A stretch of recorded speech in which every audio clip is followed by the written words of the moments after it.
The Invisible Man, Chapter 13, Part 2. I am not a native speaker.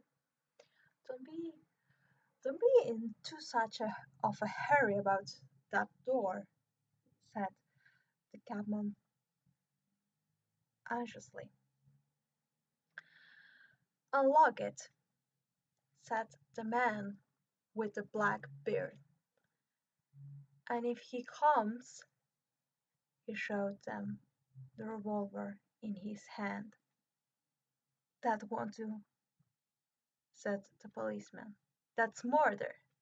Murder. That's murder. I know what country I'm in, said the man with the beard. I'm going to shoot at his legs. Unlock it. Not with that thing going off behind me, said the barman. Very well, said the man with the black beard. He stepped forward with his gun ready and unlocked the door himself. Barman, cabman, and policeman turned around. Come in, said the bearded man in a low voice, standing back and facing the door with his gun behind him. No one came in, and the door remained closed.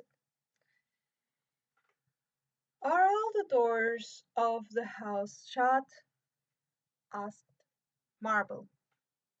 Few minutes later, he's going round to the back.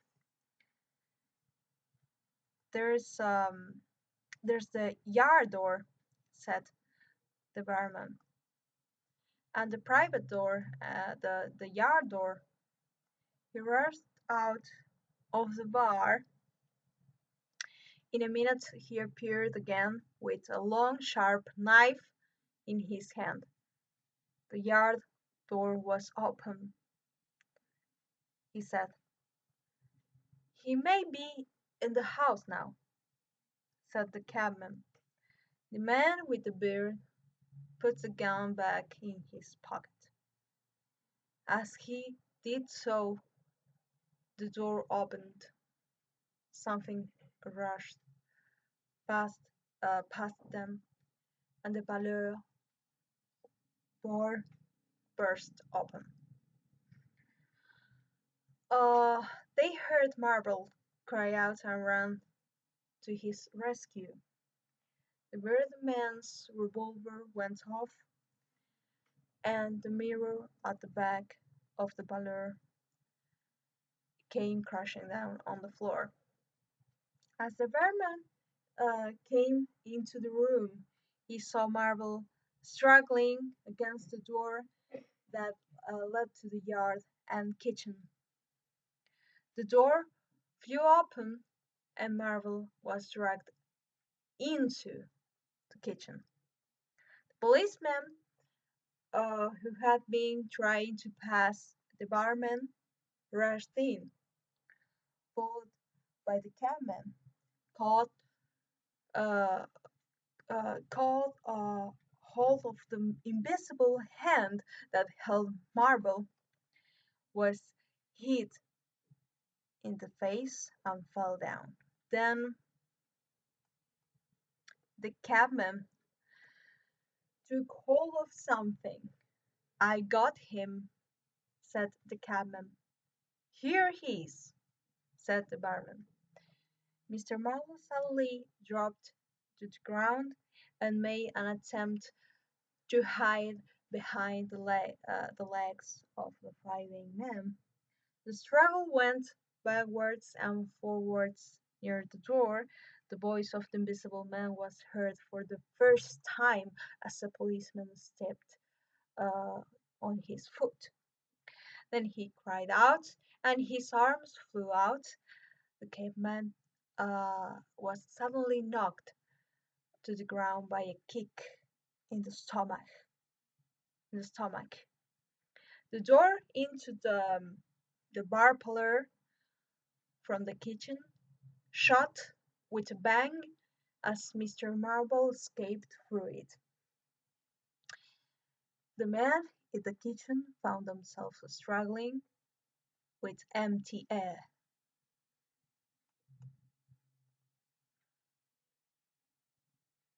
"Where's he gone?" cried the man with the beard. "Out! This way!" said the policeman, stepping uh, into the yard and stopping. A large stone flew by his head and fell off on the kitchen table. "I'll show him," shut the man with the black beard, and he fired 5 rapid shots in the direction the stone had come from. As he fired, the man with the beard moved his hand slightly so that the shots went from one side to another to other of the narrow yard. A silence followed. "Come along," he said, and feel around for his body. Chapter 15. The Invisible Man. Dr. Kep's Visitor. Dr. Kep was writing in his study when he heard the shots. Crack, crack, crack, crack. They come one after the other. "Hello," said Dr. Kemp to himself, putting his pen into his mouth again and listening. "Who's letting off guns in Bartok? What are they doing now? What are they doing now?" He went to the south window, threw it up, and, leaning out, stared down on the town. "It looks like a crowd down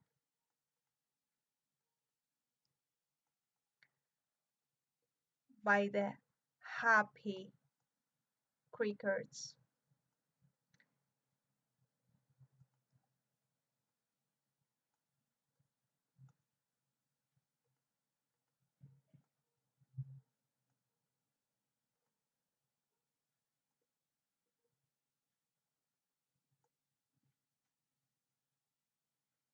"By the Happy Crickets," he said to himself. Then his eyes wandered over the town. Too far away from the ship's lights shone. The moon, in its first quarter, hung over the hill to the west, and the stars were clear and bright. 5 minutes later, Dr. Kemp pulled down the window again and returned to his writing desk. It must have been about an hour after this that the front door bell rang. He sat listening. He heard the servant go to the door and waited for the sound of her feet on the staircase. But she did not come.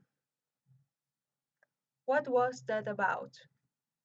Dr. Kemp asked himself. He tried to go on with his work, failed, and went downstairs. He rang the bell and called to the servant as she appeared in the hall.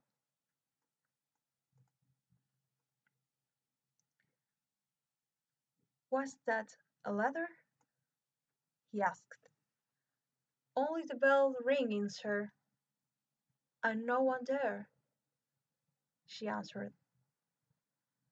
I'm restless tonight, he said to himself. He went back to his study. Soon afterwards, he was hard to work again, and his room was silent except for the sounds of the clock and his pen moving over the paper. It was 2 o'clock before he had finished his work for the night. He rose and went upstairs to bed. When he had taken off his coat and shirt, he felt thirsty. He took a lamp and went down to the dining room in search of a drink. Dr. Kemp's scientific work had trained him to notice things quickly. As he crossed the hall, he saw a dark spot of the floor near the stairs. He went on upstairs and then he asked himself what the dark spot on the floor may be. Might be. Might be. Might be. In reality. Yeah. He went back to the hall and bending down touched the spot. It looked and felt like drying blood.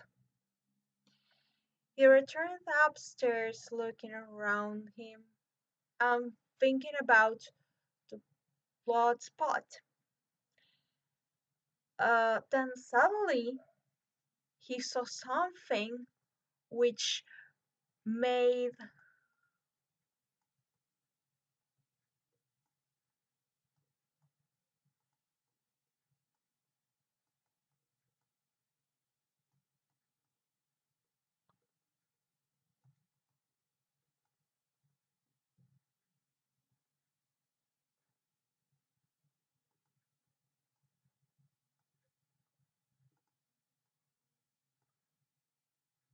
well, it's kind of an impossible task, but I will keep on reading.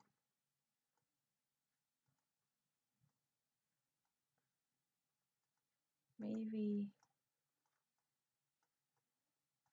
if I put this way, yeah. He must stop. There was blood on the handle of his door. I really don't know how to manage this, but I will keep on reading. He looked at his own hand. It was quite clean.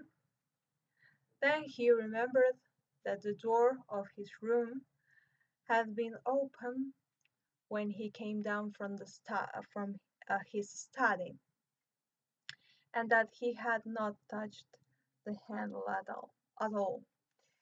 He went straight into his bedroom, his face quite calm, perhaps a little more determined than usual. He looked at the bed. There was a pool of blood, and he sheet and the sheet was torn. He had uh, not noticed this when he had been in the room before. The, the other side of the bed looked as if someone had been lying on it. And then he seemed uh, to hear a loud voice say, "Help me, Kemp." But Dr. Kemp did not believe in voices. He stood staring at the sheets. Was it really a voice? He looked around him again and noticed nothing, but he clearly heard something move the um, across the room. A strange feeling came over him. He closed the door of the room and came forward. Suddenly, with a shock, he saw a bloody bandage hanging in the air between him and the bed. He stared at it in surprise. It was an empty bandage.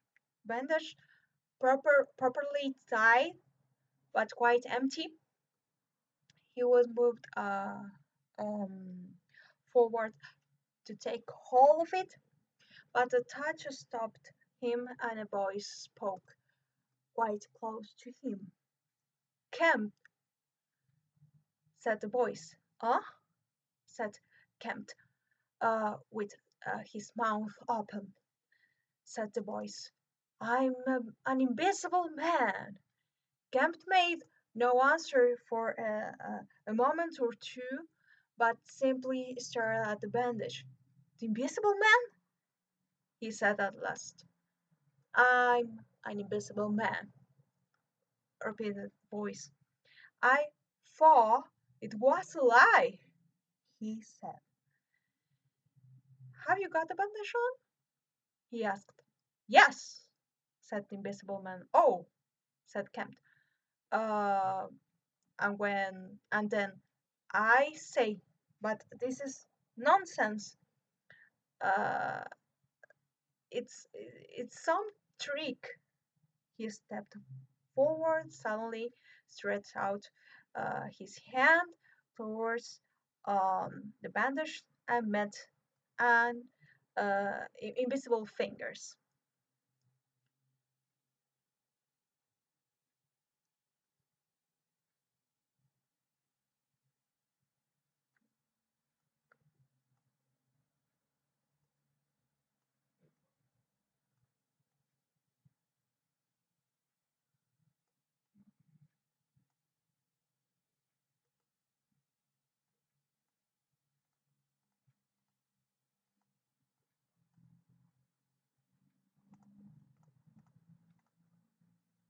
I can't control it.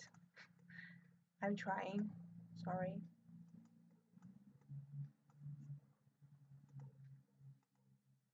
Yeah, It works. It works. So keep steady, Kemp. In God's name, I want help badly. Stop. The hand seized his arm. He struck at it. Kemp, cried the voice. Kemp, keep still. The desire to free himself took hold of Kemp, but the hand held his shoulder, and he was suddenly pushed and fell backwards upon the bed. He opened his mouth to shut, and the corner of the sheet was pierced between his teeth. The invisible man held him down, but his arms were free, and he hit back furiously.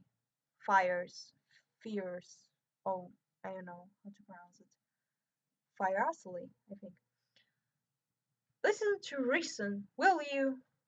Said the invisible man. By heaven, what? By heaven, I just what? Oh yeah, I found it. By heaven, you'll make me mad. Stop struggling and lie still, lie still. Kemp struggled for another moment and then lie still. Let me get up, he said. I will stay where I am and let me sit quiet for a minute. He sat up and felt his neck. I'm just an ordinary man, a man you used to know, made invisible. Do you remember Griffin? Griffin! repeated, repeated Kemp. Griffin, answered the voice. A younger student than you. What has this to do with Griffin? I am Griffin, Kept laughed. It's too much of a shock, he said. But but what devil's work can make an invisible man? It's no devil's work. It's honest and simple enough. It's terrible, said Cam. How on earth? I am bounded and in pain and tired. Great God! Cam, you are a man. Keep calm. Give me some food and drink and let me sit down here. Cam stared at the bandage as it moved across the room, then saw a chair slide along the floor and come to rest near the bed. It made a noise, and the seat shook slightly. He rubbed his eyes and felt his neck again. This beats magic, he said and laughed stupidly. Stop it. Stupidly. That's better. Thank heaven you are becoming sensible.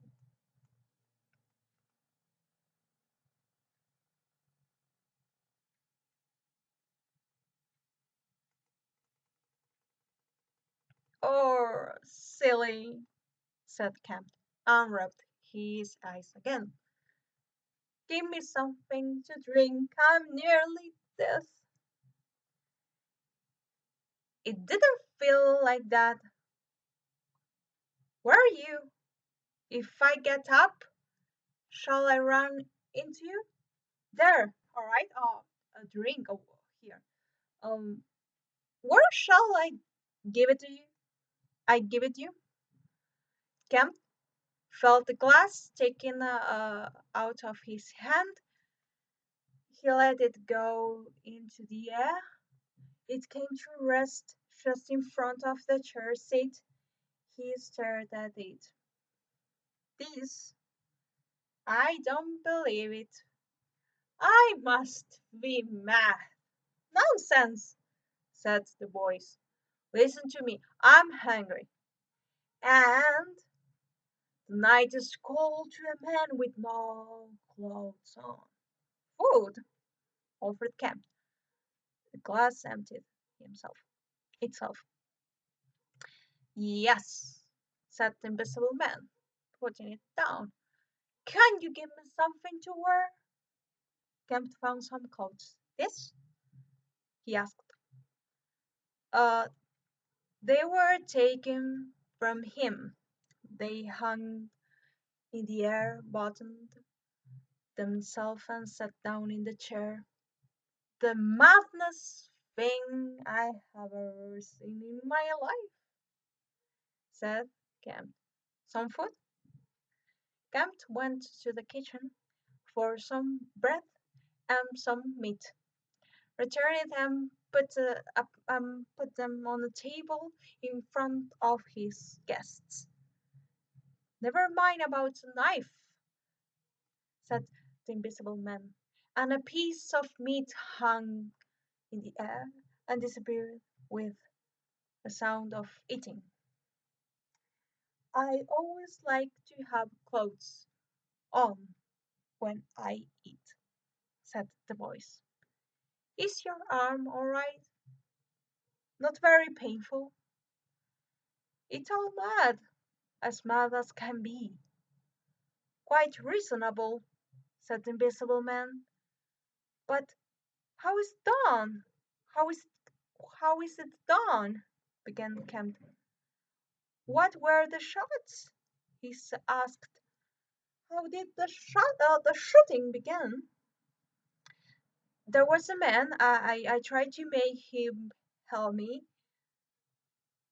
who tried to steal my money, and he has stolen it. Is he invisible too? No. Well, oh, sorry. I don't know how to manage this. Maybe this way? Yeah. No. Well, can't I have some more to eat before I tell you all about it? I'm hungry, in pain, and you want me to tell stories. Gav got up. You didn't do any shooting? asked. He asked. Not me, said his visitor. Some fool fired. A man I never seen before. A lot of them got frightened. They all got frightened of me. I say, I want more to eat than this. Camp.